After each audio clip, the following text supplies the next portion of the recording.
Hey guys, I'm Ross, QRT's head trainer, and today we're just going to go over a little video for you, a little bit of an overview of some of the exercises you'll find on an intermediate program. So we're just going to go over a few exercises, a few modification options, and let's get started.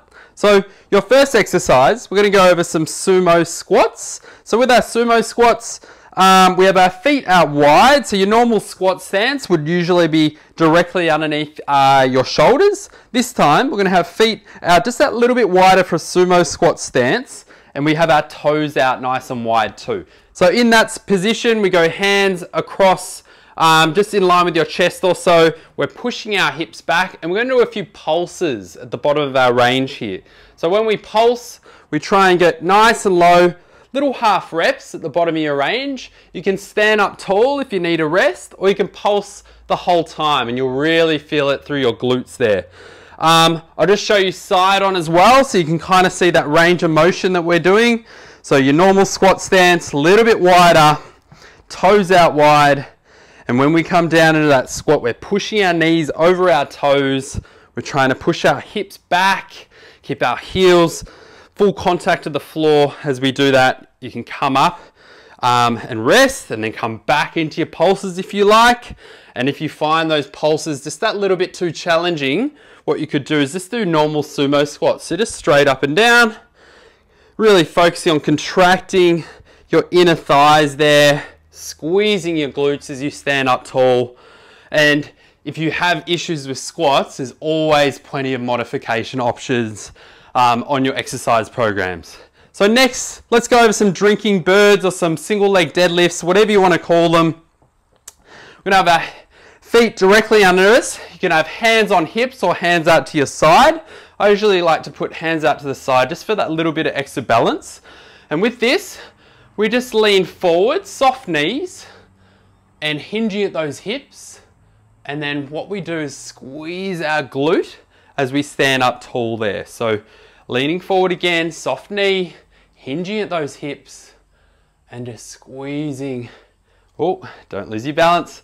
Squeezing your hammy and your glute as you come up there. That's totally fine if you lose balance, but your main aim is to come down in your single leg deadlift and then keep that foot off the ground if you can, and that just keeps that glute under tension throughout your full range of motion there. So I'll try the other side just so you've got another view. So when we do that, single leg, got that leg at full extension behind me, trying to keep it off the ground as we stand up tall, and I'm squeezing my glute that's supporting me as I stand up tall there. You can use a little bit of a wall here just to help yourself with balance if you need be. And we're squeezing through that glute as we come up. If you really find balancing on one leg really challenging, what you could even do if you've got an injury or a limitation there, you can just do glute kickbacks by just leaning forward slightly and then squeeze through the leg that we're kicking back on. So that's the glute we're working now. And we're still working on the same muscle group, this time just slightly modified. We can do our glute kickbacks that way. We can also do our glute kickbacks on all fours on our mats. So this time we're squeezing through that glute, and that way you're holding onto something and you're balancing up against the wall. Next we'll go over some burpees. Okay, so more of a cardio based exercise. You can modify these if you like. So these aren't generally on all programs. You probably won't find many of them on a beginner program, but as we get into more intermediates, we get into some more burpees. So you can do these many different ways. We're just going to stick to like a high plank type burpee where we jump up, hands up in the sky, jump back, jump up, jumping up like so. And you can modify them as well if you like. You can step back 1 foot at a time, stepping forwards. Without the impact, you'll notice I'm just stepping back, stepping forward, and not jumping up in the air. So if you can't do high impact exercises, that's another option you can do. Let's go over some push-ups next. So many different ways you can do push-ups, so many different variations. We'll just stick to your standard normal push-up here.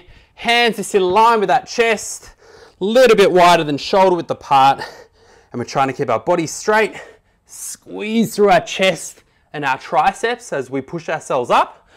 And with these, We're trying to keep our body nice and straight. If you do knee push-ups, that's totally fine. Still just trying to keep that body nice and straight, hands in line with the chest. And you'll notice I'm still kind of in a straight line there from my knees to our shoulders, or to my shoulders, sorry. So squeezing through my chest and triceps, and that's a good way to modify your knee push-ups. Let's just go over one last exercise. These are called Russian twists, working your abs, your obliques, and all through your core. Really great exercise for that area. You can do these with your feet in the air if you like. Makes it just that little bit more challenging. We're squeezing through, drawing that belly button in, protecting that lower back, and just squeezing through your abs and your core there. You can make them a little bit easier if you like by just popping those heels on the floor and modifying it like so. And if the twisting component of core exercises really challenges your lower back, we have plenty of modification exercises instead of Russian twists if these cause you any sort of issues. There's just a few exercises that you'll find in the intermediate program. I hope you enjoyed, and hopefully see you in the members area. Cheers, guys.